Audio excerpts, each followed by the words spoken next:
Some of you guys want to see my settings because I'm Ziv hits them shots, right? You guys are wondering, how does Ziv hit them shots?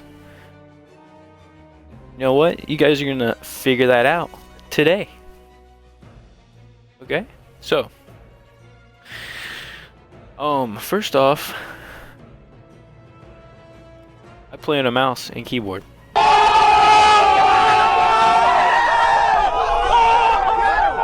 Now, I know that may shock some of you guys. Could be shocking. Could not.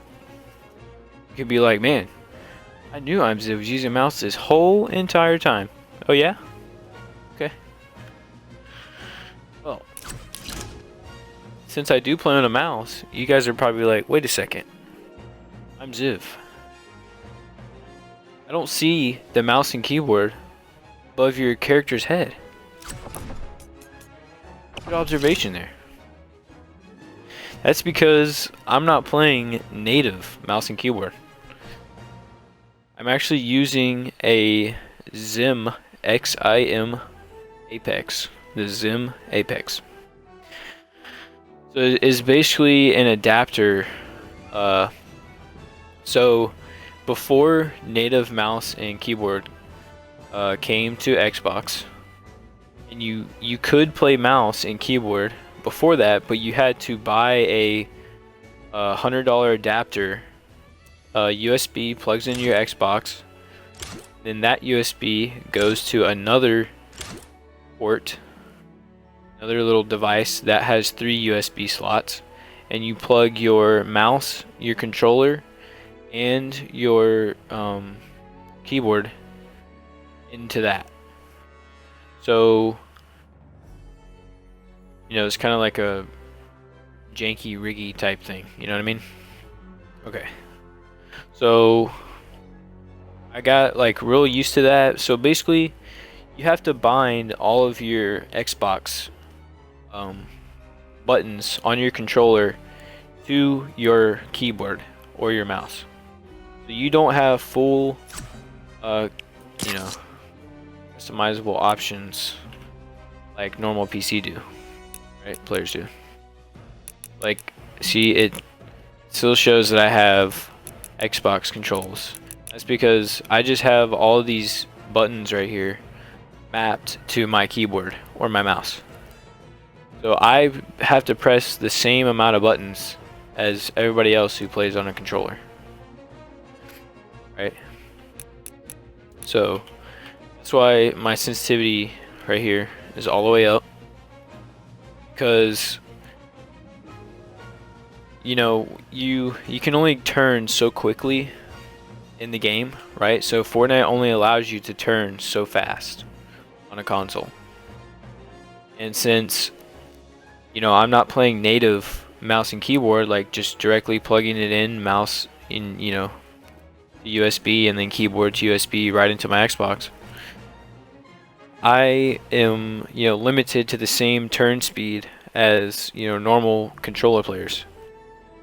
So a lot of times when I'm, you know, trying to like flick shot and like move my mouse in really quick motions, I tend to hit the cap of the sensitivity allowed in the game. So basically, for instance, like if I move my, you know, mouse 5 inches at, you know, 20 miles an hour, you know, and I don't cap, well, if I move my mouse at, you know, 25 miles an hour at 5 inches, like my aim is going to be offset because I went over, you know, I went past the allowed speed sensitivity in game. So that's why I have this all the way up, because if I had it any lower, that would just, you know, make an even smaller gap. You know, like I would hit the capacity even sooner, which, you know, I obviously don't want to hit it at all. So that's why it's all the way up. So I mean, I basically have the same controls like as everybody else, you know, in terms of like bindings, at least.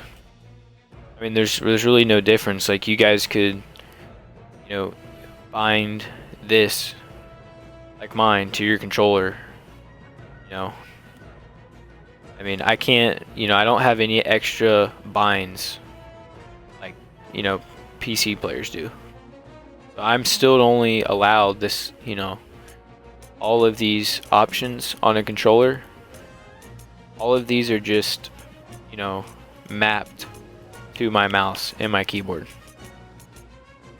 Y is like a button on my mouse, and say for instance B is on my keyboard.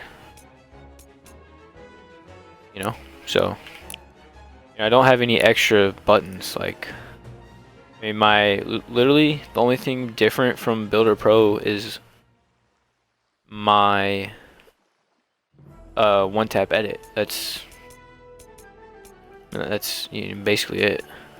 I know a lot of people, like, on controller, they'll have this as their edit, but like, honestly, I can map any of these buttons to any part of the controller, and all I would have to do is bind that to a button on my mouse or a key on my keyboard. So it really doesn't matter where these are placed, in terms of like settings on Fortnite. Let's see, my edit controls.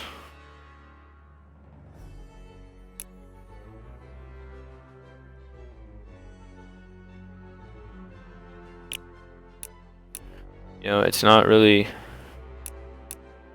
any different, besides the fact that the right analog stick is literally the only difference. Like, the way in which I aim is literally the only thing different, which is probably, I mean, obviously that's the main part, but in terms of like having extra options for bindings, like, I don't get that. But I mean, I'm used to these binds as it is, and I was playing on mouse and keyboard since season, like, into season 2, like beginning of season 3, sometime around there is when I made the switch. And obviously native mouse and keyboard is not even around back then. I don't even think it was around on PlayStation. But I had been playing on a controller my whole life, and I had never even played a video game with the mouse and keyboard ever. But I also didn't want to spend a ton of money and get a PC in case I didn't like it. So I was just like, okay, well, I can kind of spend $100 and get this adapter and kind of simulate what a PC might be like, but I'm still playing on an Xbox at the end of the day, and I still am running the same frame rate as everybody else on a console. I don't get any extra frames. Like, I'm still running the same. I guess ping doesn't necessarily matter, just kind of based on your internet. But as far as like frames go and smoothness, I mean, I'm playing on a Xbox One X, but I'm playing the same as everybody else. Like, I don't have any extra benefits, except for if you think you're better on a mouse, or if you think you're better on a controller. And I mean, I was just as good on a controller as I am on a mouse. I could play just as fast. Now, I haven't played on a controller since season 2 or 3, but before that, I mean, I played every single game my whole entire life before that with a controller. I mean, I've been playing PlayStation 2 when I was real young. I had original Xbox, the PlayStation 1, barely. I got that, the PlayStation 1 and the PlayStation 2 literally came out just a couple months after. And obviously the Xbox 360 with Call of Duty 4 multiplayer, that was a huge turning point in multiplayer, in my opinion. The Call of Duty series, the Modern Warfare 4, that changed multiplayer, and that was my first like major multiplayer experience. Was Call of Duty 4. Modern Warfare. I'll never forget those days. Anyways, but yeah, I was playing on a controller ever since, then, like, all the way up until Fortnite. So, in terms of my, the length of my entire gaming, experience, like, I've only used a mouse and keyboard for, like 5% of that time. It's still fun, and it's not suitable for every game, but I think it's pretty good on Fortnite. I mean, I've definitely tried other games with, the mouse, and it doesn't work as properly, like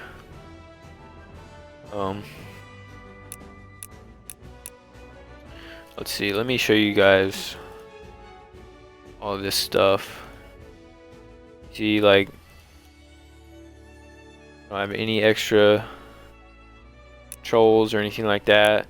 I mean, I can literally look. Now I'm on my controller. I have my controller hooked up to my, Xbox still. So, like, I can still pick up a controller and use it. Like, I'm using a controller now. So,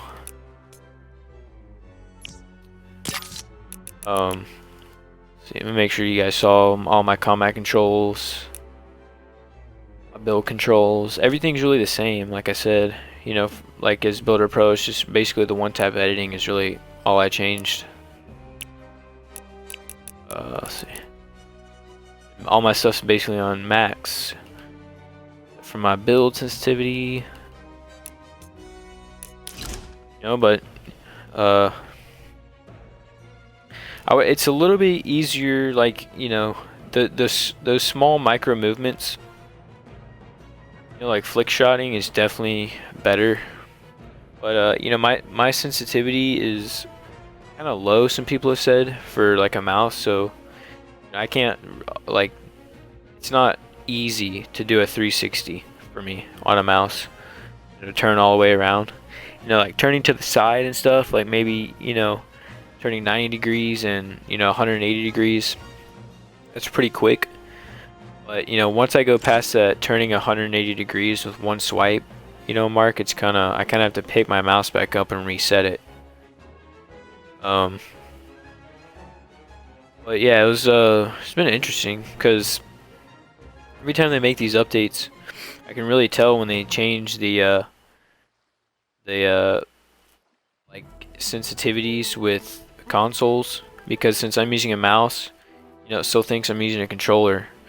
So it's like when I make these really tiny, micro movements with my mouse, it's easier for me to tell when they make these changes to dead zone and all these analog sensitivities. Whenever they come out with these patches they come out with and they never put it in the patch notes, I can always tell when they change the sensitivity a little bit, because I'll get on and my aim will be a little bit off, like my distance at which I have to move my mouse to go move my screen a certain distance kind of changes every patch because they mess with the sensitivities. And there's also like the same delay amount with the controller, with the wireless controller. Even though I'm wired plugged up, I still have around a 97 to 100 millisecond delay like a normal Xbox controller would.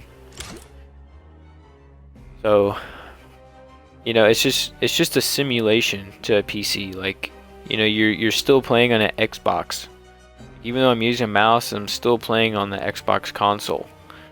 I'm still limited to the frame rate and just the quality of the look of the game and how the game runs. But a lot better to try out spending $100 just to see if you may not even like it, which I didn't know if I would or not.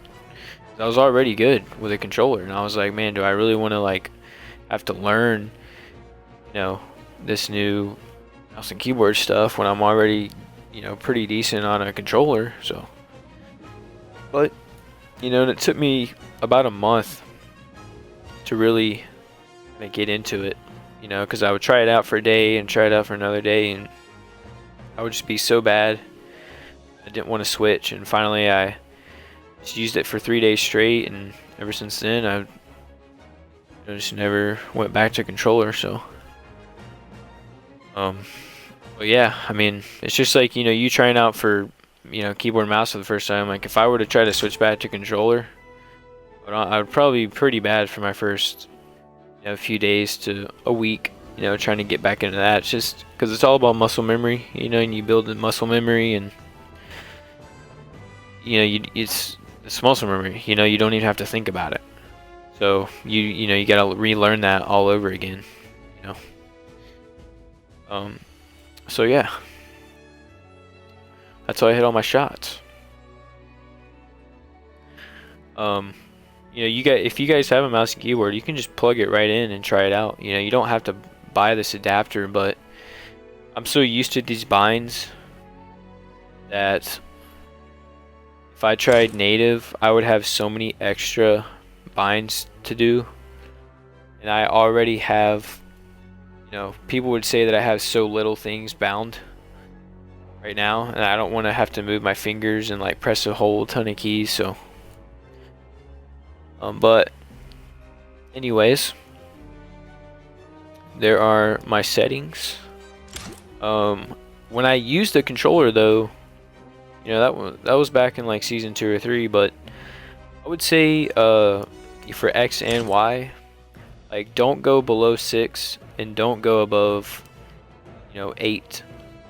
Stay in between the 6 to 8. There's no reason to go too slow, try and be accurate, but there's also no reason to go super fast to try to, you know, build real quickly or turn real quickly. You know, you don't, you know, it's not really necessary to do that, in my opinion. You know, just kind of like a medium to medium high is usually my preference, you know. So